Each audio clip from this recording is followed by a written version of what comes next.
Hello fellow Beat Saber mappers, my name is TranquillizeMe. I'm a custom song mapper for Beat Saber with dozens of different maps and light shows, and in this video I'm going to talk about cool lighting techniques you might not be aware of. Before we begin, I want to mention that this video will not cover any chroma-based lighting techniques. Also, if at this point you do not know what each lighting event does, how to make strobes, or what parts of the environment each lane lights up here, please watch the beginner tutorial that's linked in the description before watching this one, as we will not be covering the basics in this video. And today I'm going to be using Mediocre Map Assistant 2 for this tutorial, which can also be downloaded by using the link in the description. And the song that I chose to light today is a song called Burning Bridges by Beatcore and Ashley Apollodor, a no copyright sounds melodic dubstep song that I think we can use all of these techniques I discussed today with. So without further ado, let's jump right into it. So to start, a large part of lighting is deciding what lights in the environment should represent what sounds in the song. And typically, I believe you'll hear three parts or voices to most EDM songs. That is, drums, a harmony, and a melody. I typically will assign certain environment lights to certain sounds in each verse or phrase, but I will make exceptions for things like drum fills or other sounds that I feel might look better with a more pronounced effect. Usually when the song's drop comes around, quote unquote, if it has a drop, you can ditch the voice association with the lights almost entirely. Um, and then, as a consequence, moving around what types of lights represent what certain sounds can be a great way to increase energy and add contrast to the rest of the song. Most of the time, though, I do put drum sounds on the big rings here, and or the lane lights, which are the bottom, back, side lasers. I just call them the lane lights because it lights up the lane here, and it also has a chevron at the end of it on most environments.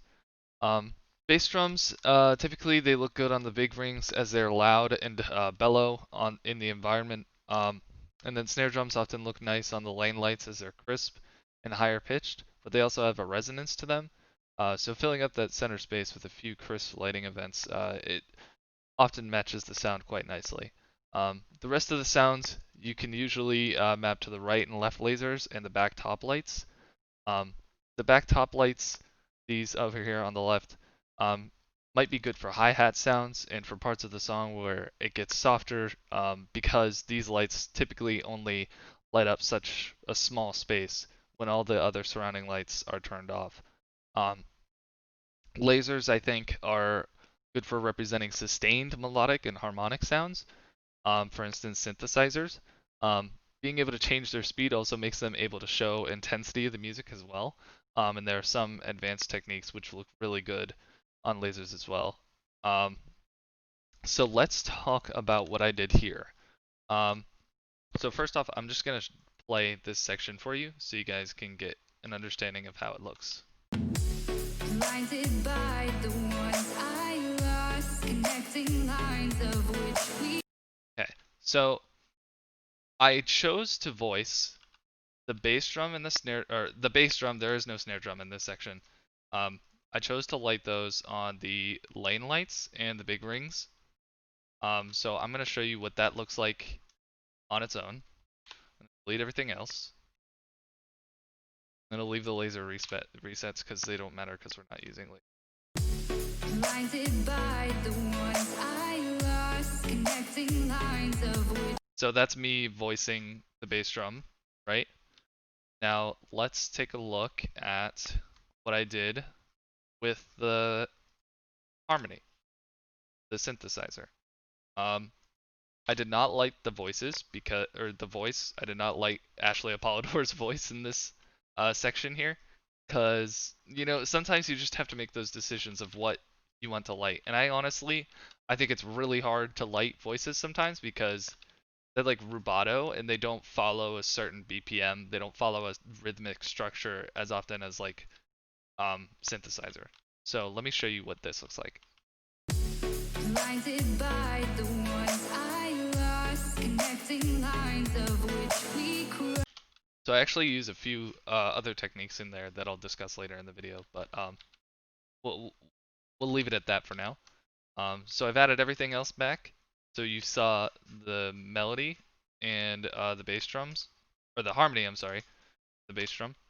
Now this is what I did for that like rim click, like it's like a snare drum. It's kind of like a sound. It's weird. I don't know how else to explain it, but yeah.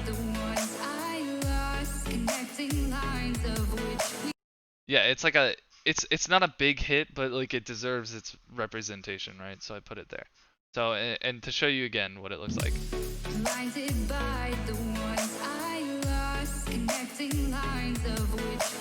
So I did for this, I did a fade followed by an on. It just gives it like a little bit of a burst effect.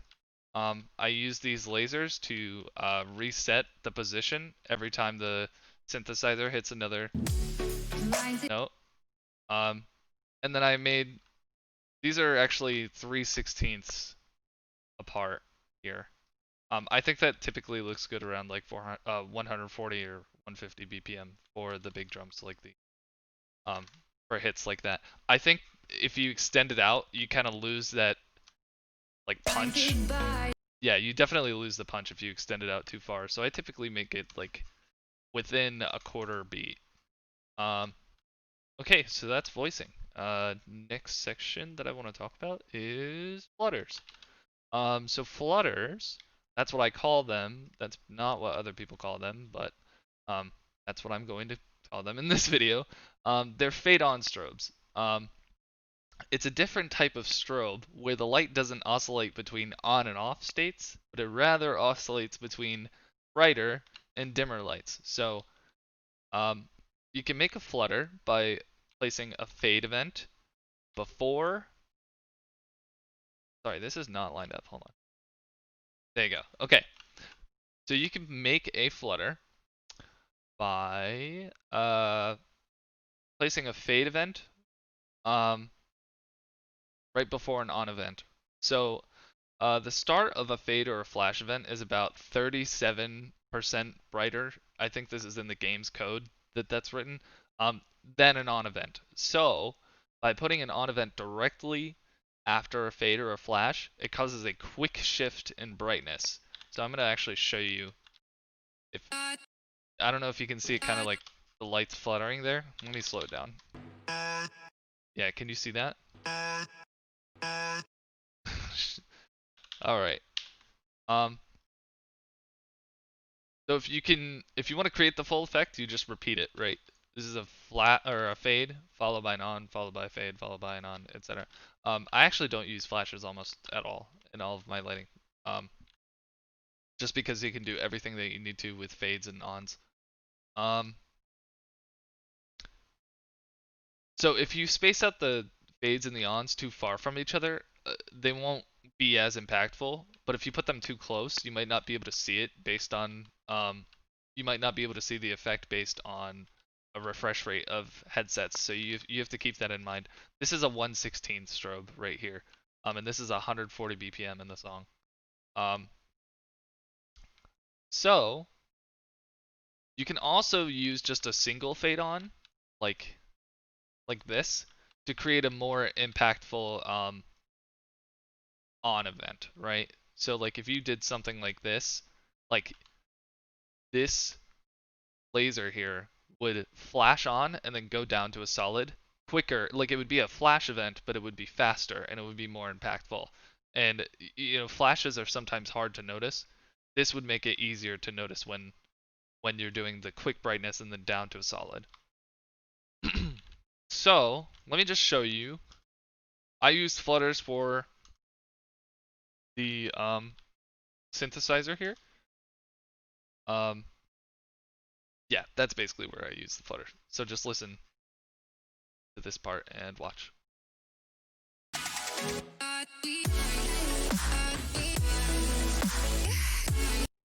I think it looks really nice, honestly. I might be biased. But yeah, it's a really cool effect that you can do where you don't have to strobe. If you strobe, if I strobe this, it might be blinding to the player. And I also don't think that like, this doesn't have that like edge to it, like that kind of like buzzing, like that if I, here, let me see if I can find a noise that I'm trying to, like this noise. That sounds like it should be a strobe, but you know, this isn't as, it doesn't have as much of a, like a saw noise to it, right? So I think it looks better since it's more like a sine wave kind of sound if you just put it like that. If you just use flutters instead of a strobe. All right. So that's flutters. That's flutters. Fade on strobes. Really cool. Play around with those. It's super fun. So the next thing that I do want to talk about is sustained fades. This is something that not a lot of people do, and it's super obvious when they don't know about sustained fades. Um, so since fades are brighter than on events, it can often look weird to use a fade to end a note that was sustained with an on or a flash. Most beginning lighters will place an on or a flash at the beginning of the note, and then place a fade when they want it to start fading. But that causes the lights to get bright really suddenly before becoming dim. Um, when ideally you would want it to be a smooth transition to match the lights, right? Like if something is actually fading out. Um, Fortunately, there is a solution for that, and it's a sustained fade. So to create a sustained fade, you just span fades like this. This is 132 here. Please don't go any closer. You probably don't need to. Um, and it will prolong the max brightness of the fade, and it won't show like you won't see each fade when it turns on. So it'll prolong the brightness, and then when you want it to stop, you just stop. You stop spamming the fades here. It's important to keep in mind if you use techniques like this or ring spam when we talk about that your load times in this mapper are going to increase dramatically. Like saving is going to cost you 2 minutes, and anytime you want to do much of anything, it's going to lag a lot. So it also causes lag in game the more events that you have. I haven't really done anything. I've done like maybe 10 seconds total of this map, and I already am at 1,000 events.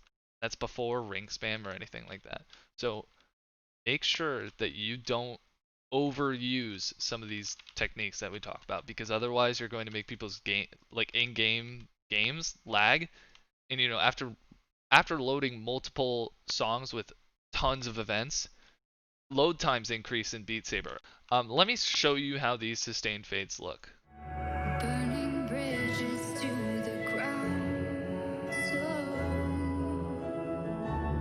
So it's much smoother, right?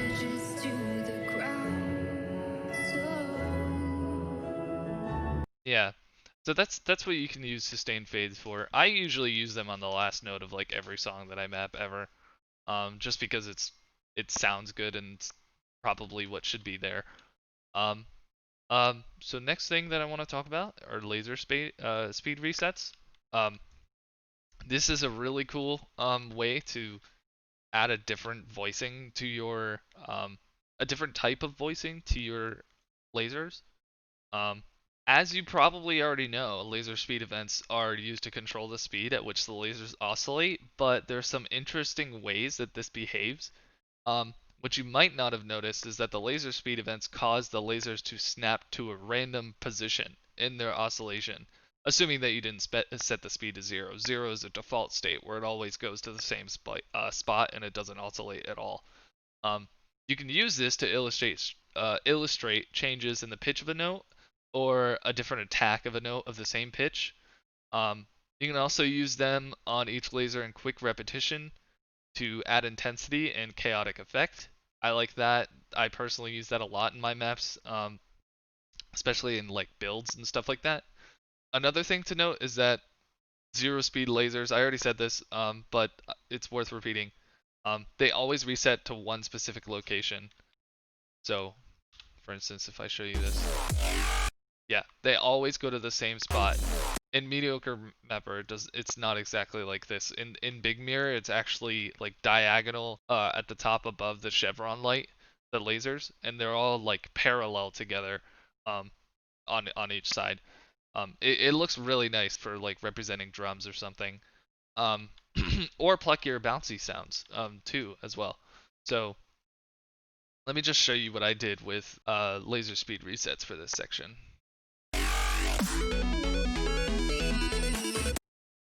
So yeah, it looks really good because you can watch as they switch position. I might have missed one.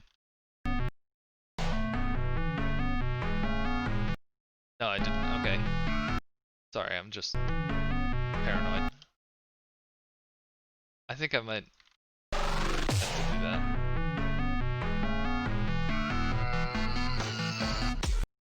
Yeah, so you can also see I did a fade on right here. Make it more, to make it brighter. I really like how that looks. It just gives it like more of a snappy look with the fade ons there. Whoa. Did you see how that bugged out right there? That's because of the bug where my editor scale is too high. So anyway, ring spam. Let's talk about ring spam. Um, Ideally, like I said earlier, you shouldn't spam rings that much. But in order to get like a consistent spin of the large rings, you have to put a bunch of these rotation events at like 148, 164 in a row in order to get the rings to spin. Spin fast and spin all in one direction. The rotation is still random, and like the chances of it working are it's still random, right? Like there's a 50% chance that like the rings will probably look how you expect them to once you use ring spam because it's random. Like there's no way to actually control it without chroma. What this will do is it will make the rings spin really fast, and that's basically it. You just put them at 148, 164 um for a short duration, and I usually offset before when I want them to actually start spinning, so that there's time for them to get the speed and actually uh, the entire environment is spinning by the time that you get to the beat that you want the effect to be at. So for instance, I did 1.5 beats behind the hit that I want. That's where I placed my ring rotation. Um, yeah, see, it starts spinning right before.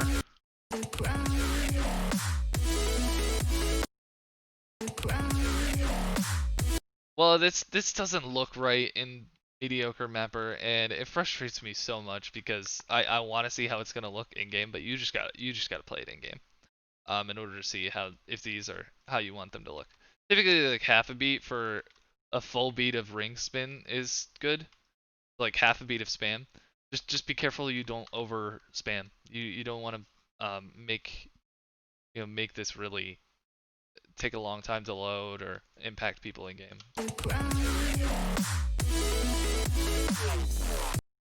Anyway, last thing that I want to cover is runs. So runs are really cool. They're pretty simple. Most people probably have already done this on their own, most lighters. It's where you take all the lights and you cycle through them all, or a subset of them, in a certain direction, and you can do it more than once. And you turn on one environment light at a time and turn it off, in the same sequence, right? And it could be instantly, it could be after a little while. It really depends. You just got to figure out what looks good for you. So, the most customizable aspect of a run is how far you move your offs, right? It can affect how quick the run is. It can affect um, how bright it is, how dark it is. So let me show you what I did here for these runs. It's just a quick. So like um, notice that like these sounds are quick and then it gets longer and longer. Like there's more time in between.